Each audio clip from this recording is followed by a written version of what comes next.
السلام علیکم ناظرین، میں ہوں چودھری عامر شہزاد اور آپ دیکھ رہے ہیں آکاش ٹی وی۔ بڑے بوجھل دل اور دکھ کے ساتھ آج یہ پروگرام کر رہا ہوں اور یہ کہنا پڑ رہا ہے کہ مسلم لیگ نون کے مشاہد اللہ خان 68 سال کی عمر میں ہم سے رخصت ہو گئے۔ جمہوری ایوانوں میں آمروں اور ان کے پٹھوؤں کو للکارتی بلند و بانک آواز مشاہد اللہ خان ہمیشہ کے لیے خاموش ہو گئے۔ انا للہ و انا الیہ راجعون۔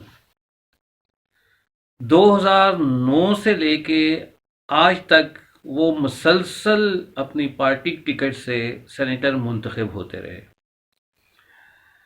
آج مسلم لیگ کا سچا اور سچا کارکن، ایک بڑا مخلص رہنما اور اپنے قائد اور پارٹی کے بیانیے پہ اور نظریے پہ ایک پہاڑ کی طرح کھڑا رہنے والا مشاہد اللہ خان اب ہم میں نہیں رہے۔ مشاہد اللہ خان کی وفات پہ میاں محمد نواز شریف نے ٹویٹ کر کے اپنے دکھ کا اظہار کیا۔ ٹویٹ میں میاں محمد نواز شریف نے فرمایا کہ سینیٹر مشاہد اللہ خان کے انتقال کی خبر سن کر مجھے بے حد رنج ہوا ہے۔ میں ایک ایسے سابق قدم، بہادر، جرأت مند اور باوفا ساتھی سے محروم ہو گیا ہوں جو آئین کی سربلندی اور جمہوری قوتوں کی ایک بے باک آواز تھے۔ اللہ تعالیٰ انہیں جنت میں جگہ عطا فرمائے اور لواحقین کو صبر جمیل عطا فرمائے، آمین۔ محترمہ مریم نواز فرماتی ہیں کہ میں جب بھی کسی ریلی اور جلسے سے خطاب فرماتی تھی تو سب سے پہلا فون مجھے مشاہد اللہ خان صاحب کا آتا تھا۔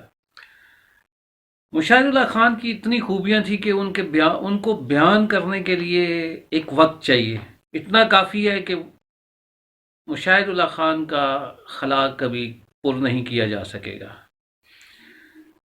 مشاہد اللہ خان نڈر رہنما تھے، کبھی کسی معاملے پہ خوف زدہ نہیں ہوا کرتے تھے اور دلیرانہ بیان ان کی پہچان تھی۔ 1999 میں جب مشرف نے نواز شریف کی جمہوری حکومت پہ شب خون مارا تو مشاہد اللہ خان واحد وہ کا لیڈر تھے مسلم لیگ نون کے جنہوں نے اس کے خلاف نہ صرف آواز اٹھائی بلکہ عملی طور پہ ریگل چوک، کراچی کے ریگل چوک میں آ کے آمریت مرد آباد اور نواز شریف زندہ باد کا نعرہ لگانے والا یہ مرد حق، مرد مومن تھا۔ اس کا خمیازہ بھی انہیں بھگتنا پڑا، لیکن انہوں نے مرتے دم تک سچ کا ساتھ نہیں چھوڑا۔ جب ایم کیو ایم کا دورہ تھا، ان کے علاقے میں چڑیا پر نہیں مار سکتی تھی، بلکہ ہر آئے دن ایک دن میں کئی بوری بند لاشیں ملتی تھی۔ ان کے خلاف کوئی بولنے کا تصور بھی نہیں کر سکتا تھا۔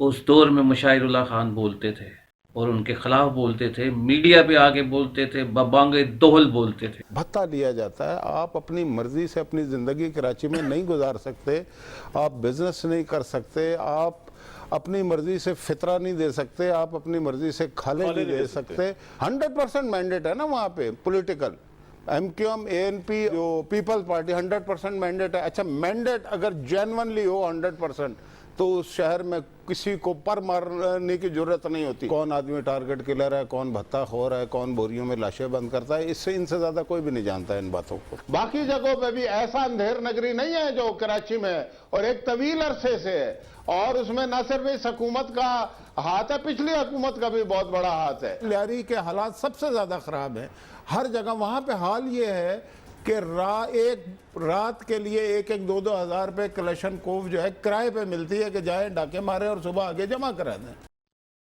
منافقانہ خاموشی اختیار کرنے والے سیاستدان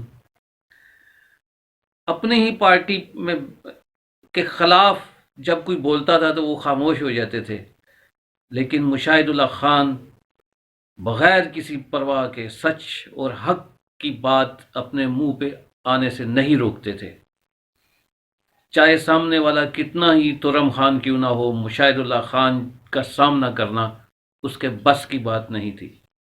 گنجے کو ناخون ملے نہیں ہیں اور وہ ابھی کھجانا شروع ہو گئے ہیں۔ بھائی آپ اپنی پالیسی بیان کریں، آپ شیر کا شکار کریں گے، آج تک کبھی شیر کا شکار ہوتے ہوئے کسی نے دیکھا ہے وہ تو ہمیں بتا دیں۔ اوے نواز شریف یہ انہوں نے کہا نا، مطلب یہ کون سا طریقہ ہے؟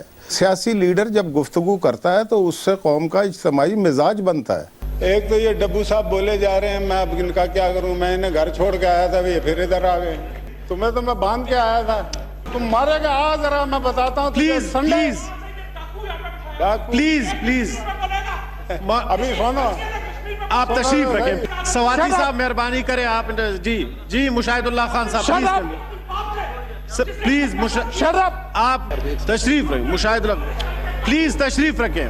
میں تو تقریر کر رہا ہوں، میں نے کسی کو، میں کل سے بیٹھا ہوا ہوں۔ پلیز پلیز منسٹر صاحب آپ تشریف آرام سے بیٹھ، جی تیرے جیسے بڑے دیکھے میں نے۔ کریں جی، ماحول خراب نہ کریں پلیز۔ 260 آدمیوں کے قاتل ہو تم، بس کل عدالت نے کہہ دیا ان کو مشاہد اللہ خان صاحب کریں گی، یہ کیا مطلب ہے؟ تشریف رکھیں پلیز، سینیٹر صاحب تشریف رکھیں۔ لیکن میں اپنی بات کروں گا، اور میں بڑے بڑے بدماشوں کو نمٹ کے یہاں تک پہنچوں، بڑے بڑے گنڈے چاہے مشاہد پورے صاحب ابھی ملک اگر اور یہ میں وہاں کراچی میں رہا ہوں 20 سال، مجھے 2 دفعہ قتل کرنے کی کوشش کی ان کی پارٹی نے، اس کے باوجود میں نے 2000 میں کھڑے ہو کے ان کی وہاں پہ جلسوں میں ایسی کی تیسی کی، یہ بیچتے کیا ہیں میرے سامنے؟ جب سیاستدان اپنے طاقتور سیاسی حریف کے سامنے منافقانہ خاموشی اختیار کر لیتے تھے، اس وقت صرف ایک ہی زبان بولتی تھی اور ایک ہی مرد مجاہد بولتا تھا، اور اس کا نام تھا مشاہد اللہ خان۔ ہم سے کیا پوچھتے ہو؟ علاج ہے ہر بات کا۔ میں آپ کو ایک بات یہ کہنا چاہتا ہوں جناب چیئرمین، کہ یہ جو اپوزیشن بیٹھی ہوئی ہے یہ پورے پاکستان کی نمائندگی کرتی ہے، اس لیے کہ یہاں پہ کوئی پتلیاں نہیں بیٹھی ہوئی، یہاں پہ کوئی سلیکٹڈ نہیں بیٹھا ہوا، پاکستان کے 20 کروڑ عوام کے نمائندے بیٹھے ہوئے ہیں، اور مسئلہ کشمیر اگر ہوگا یا ہندوستان کی جب بھی بات ہوگی تو پورا پاکستان ایک ہوگا۔ ان فوجیوں کے ہم ساتھ ہیں جو سرحدوں پہ ہمارے کل کی جنگ لڑ رہے ہیں۔ لو جی مجھے باہر نکالے، میں نے 260 آدمیوں کا قتل تشریف کیا۔ رکھیں جی، میں نے میاں عتیق شیخ صاحب اب تشریف رکھیں پلیز۔ مجھے باہر نکال، میں بھتے لیتا ہوں نا، مجھے تو باہر نکالو۔ مشاہد اللہ خان صاحب یہ سپلیمنٹ بھتے لینے والوں کو باہر نہ نکالو۔ تشریف رکھیں جی، سینیٹر صاحب حرام کا پلیز۔ پیسہ کما گئی ہے، یہاں پہ بیٹھا ہوا ہے، میاں بدماش ہے یہ۔ مشاہد صاحب پلیز اب اگر یہ ایم سپلیمنٹ کیو ایم کا سمجھ رہا کہ ابھی بھی الطاف حسین کا راج ہے، مشاہد اللہ خان بھتے صاحب، لے گا یہاں پہ، مشاہد اللہ یہ خان لوگوں کو زندہ جلائے گا قاتل۔ مشاہد اللہ خان صاحب تشریف رکھیں آپ۔ وہ ہے نا زندگی کیا ہے، ایک پنگا ہے۔ چلیں عتیق شیخ کیا ہے، ایک پنگا ہے، اس سے تو مر جانا ہی چنگا ہے۔ اب بول، یہ ایکسپینج کر دیں مشاہد صاحب، میں مشاہد کچھ صاحب اور بات کر رہا ہوں، وہ بالکل بولے ذرا اس کو پٹا ڈالے اس کے منہ میں۔ اس کا کوئی ان کا مائک آن نہیں ہے مشاہد صاحب، آپ بات کریں۔ میں تو اپنی بات کر رہا ہوں۔ تشریف رکھیں، تشریف رکھیں۔ مشاہد اللہ خان شعر و شاعری پر بھرپور عبور رکھتے تھے، اور برمحل شعر کہنے کی ان کی بڑی خوبصورت عادت۔ اپنی تقریر میں وہ بڑے موقع پہ سامنے والے مخالف پہ شعر کے ایسے نشتر چبھوتے تھے کہ سامنے والا اچھل کے رہ جاتا تھا۔ وہ ہے کہ ایسا ہو کوئی نامہ بر، بات پہ کان دھر سکے، پڑھ کر یقین کر سکے، جا کر انہیں سنا سکے، اور تم ہی نہ سن سکے اگر قصہ غم سنے گا کون۔ ویلکم کس کی زباں کھلے گی پھر ہم ہی نہ گر سنا سکے، اور لب پہ سوال ہے یہاں، شوق وصال ہے یہاں، کس کی مجال ہے یہاں ہم سے نظر ملا سکے۔ اب کتنا شاداب تھا دیار آپ، کیا جب، اب سنیں جی آپ بھی ذرا مزہ لے لیں، کیا جب بے نیاز بستی تھی، مفلسی میں بھی ایک مستی تھی، اور کتنے دلدار تھے ہمارے دوست، وہ بیچارے وہ بے سہارے دوست، اور اپنا ایک دائرہ تھا دھرتی تھی، زندگی چین سے گزرتی تھی۔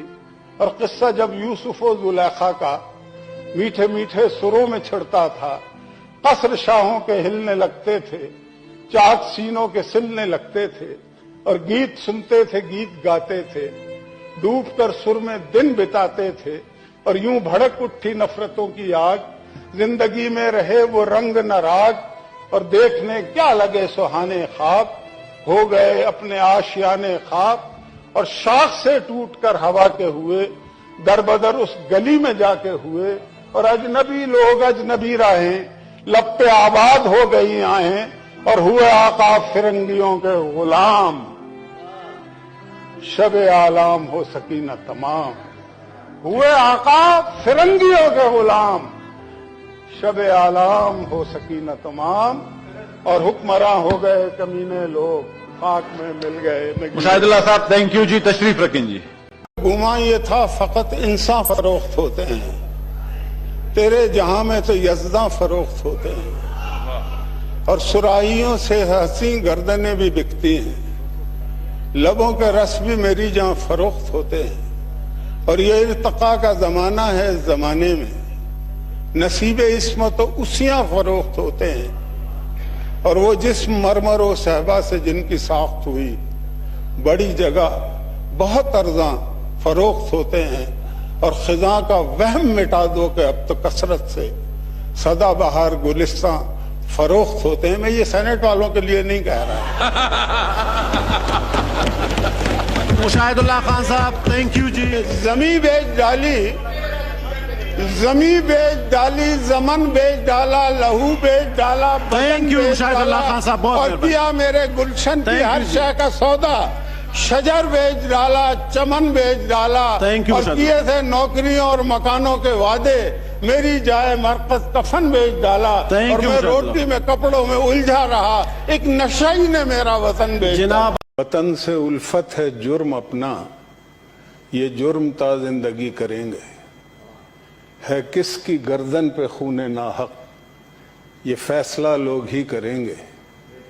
اور وطن پرستوں کو کہہ رہے ہو وطن کا دشمن ڈرو خدا سے.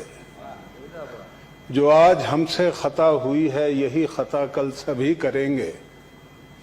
لیے جو پھرتے ہیں تمغہ فن، رہے ہیں جو ہم خیال رہزن.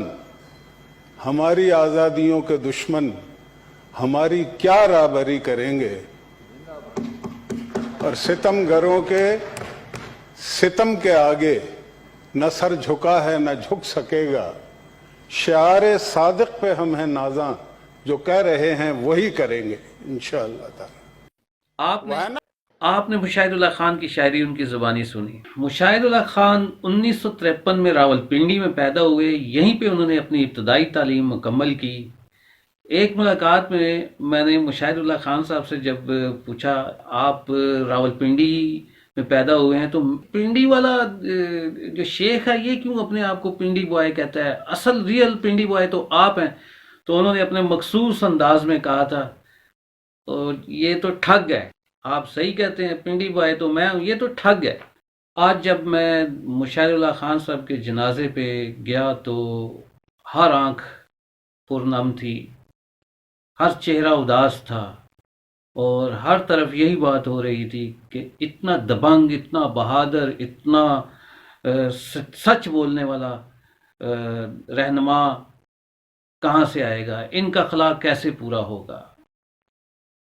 پورے جنازہ گاہ میں مسلم لیگ نون کا ہر کارکن اور ہر چھوٹے سے چھوٹا اور بڑے سے بڑا لیڈر بھی تھا. سب سے زیادہ مجھے افسوس اس بات کا ہوا کہ اس پورے جنازہ گاہ میں ایک کم از کم ایک تو ہوتا، ایک بندہ نہیں تھا پی ٹی آئی کا، ایک رہنما نہیں تھا پی ٹی آئی کا. یار آپ پاکستان اور پاکستان کے معاشرے کو کس طرف لے کے جا رہے ہو. سیاست کو عداوت نہ بنائیں، سیاست کو اپنی ذاتی دشمنی اور انا کا مسئلہ نہ بنائیں. خدا کے لیے جب کوئی اتنا عظیم انسان دنیا سے رخصت ہوتا ہے تو اسے ٹربیون پیش کرنے کے لیے اور اس کو خراج عقیدت پیش کرنے کے لیے کم از کم اور کچھ نہیں تو اس کی قبر پہ، اس کے جنازے پہ 2 خیر کے کلمے ہی کہہ دیتے. 2 خیر کے کلمے کیا، 2 یا 3 ٹویٹس آئی ہیں اور اس کے بعد کچھ بھی نہیں. اللہ تعالیٰ ہمارے موجودہ حکمرانوں کو اتنی عقل، اتنی شعور اور اتنی سیاست کی سمجھ تو عطا فرمائے کہ وہ ہماری نئی نسل کو کس طرف لے کے جا رہے ہیں. ایک دور تھا جب مسلم لیگ نون اور پیپلز پارٹی 2 حریف پارٹیاں ہوتی تھیں. اب سمجھ نہیں آتی کہ ہم نے سیاسی مخالفت کو ذاتی دشمنی کیوں بنا کے رکھ دیا ہے. ہم کیا منہ دکھائیں گے اپنے آنے والی نسل کو کہ گالیاں گالیاں گالیاں. اس وقت میرا یہ کہنے کا موقع تو نہیں تھا، لیکن آپ سوشل میڈیا دیکھیں تو اب بھی محترم مرحوم و مغفور مشاہد اللہ خان صاحب کے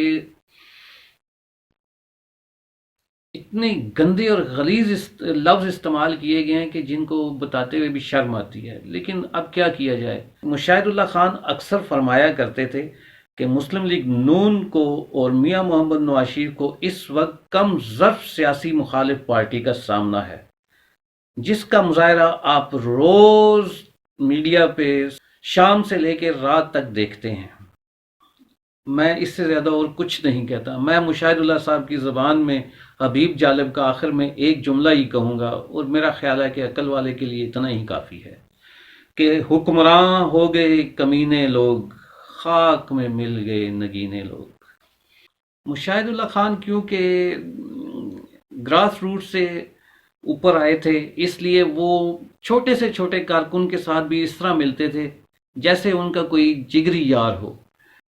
میرے سمیت بہت سے لوگ دل پہ ہاتھ رکھ کے وہ یہی سوچتے ہیں کہ ہمارا بہت عظیم دوست، بہت پیارا رہنما اور بزرگ ساتھی ہم سے جدا ہو گیا. اللہ تعالیٰ دعا ہے کہ اللہ تعالیٰ مشاہد اللہ خان کو جوار رحمت میں جگہ عطا فرمائے اور پسماندگان کو صبر جمیل عطا فرمائے. آمین. آخر میں اپنا اور اپنے پیاروں کا خیال رکھیں. اللہ حافظ.